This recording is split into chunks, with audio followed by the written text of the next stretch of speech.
அஸ்ஸலாமு அலைக்கும். என்னங்க நம்ம சின்னல்ல இருக்கிற வெடி பழக்கி பத்து பசுமை பூங்க இங்கதான் வந்திருக்கோம்.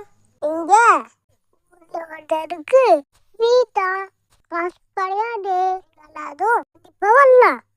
ஃபர்ஸ்ட் நாங்க போட்டேடு போட்டக்காக டிக்கெட் எடுத்துட்டு எல்லாரும் ஜாலியா மூட் லைட் போனோம்.